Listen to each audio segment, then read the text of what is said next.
पनीर तरकारी समस्त को खाइबापी भल लगी एवं समस्ते बहुत पसंद करती। तेबे आमे मध्य चलतु आज पनीर तरकारी बनाइबा। से मुझे सब सामग्री नहीं एठी मु किछि चारमगज और काजू को पानी रे भिजाई नहीं।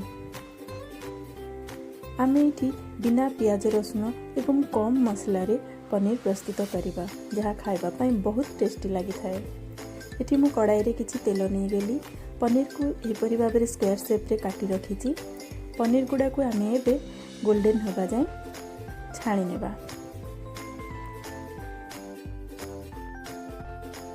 एठी मु कैप्सिकम को मध्य स्क्वायर शेप रे काटी रखी, ताकू मध्य भाजी नेबा। कैप्सिकम को कम समय पे भाजिबे, जहा द्वारा कैप्सिकम रो क्रंच बनाई रहिबो। या खाइबा पई बहुत भल लागि थाए। एठी मु आलू को मध्य सेम प्रोसेस रे छाणी रखुची। एबे आमे मसला प्रस्तुत करिबा। सेति पई मु 2टा बड़ साइज रो टमाटो नेइची, 2टा कंचा लंका एवं अल्प अदा नेइची एवं बतुरै रखिथिबा चारमगज काजू को पकाई एहर पेस्ट बनाई नेबा। एठी कड़ाई रे चीनी नाली करिबा पई रखि देइथिली एवं गोटा गरम मसला पकाई भाजी नेबा। एबे बाटिकी रखितेबा पेस्ट को तेल रे पकाई नेबा।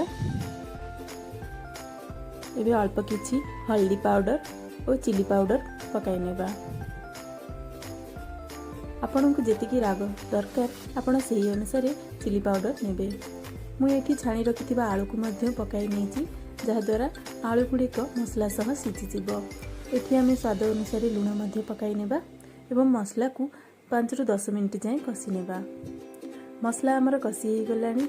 एबे छाणी की रखिथिबा पनीर और कैप्सिकम को मसला रे पकाई 2 मिनिट जाए कसी नेबा।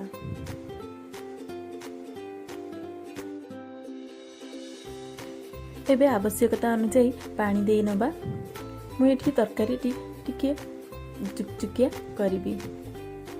देखंतु एठी किछि कसुरी मेथी पकाई नेबा, जहा द्वारा तरकारी रो बास्ना और फ्लेवर बहुत बढ़िया आसी थाए। तरकारी स्वाद बालांस रखिबा पई अल्प किछि चीनी पकाई नेली। एबे तरकारी को आमे कवर करी 5 ରୁ 10 मिनिट फुटिबा पई छाडी देबा एवं लास्ट रे धनिया पत्र पकाई तरकारी को बंद करी नेबा। देखंतु तरकारी एबे हमर प्रस्तुत होई जाईची। बिना पियाज रसुण एवं कम तेल मसला रे एक स्वादिष्ट पनीर रेसिपी हमर प्रस्तुत होई जाईची।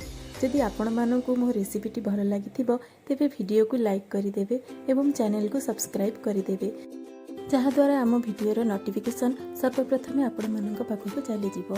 जदि आपण मानकु रेसिपीटी भल लागुची तेबे आपण माने मध्य घरे प्रस्तुत करंतु एवं किपरि लागिला आपण मानकर अनुभूति आम सहित शेयर करंतु। रहिली धन्यवाद। जय जगन्नाथ।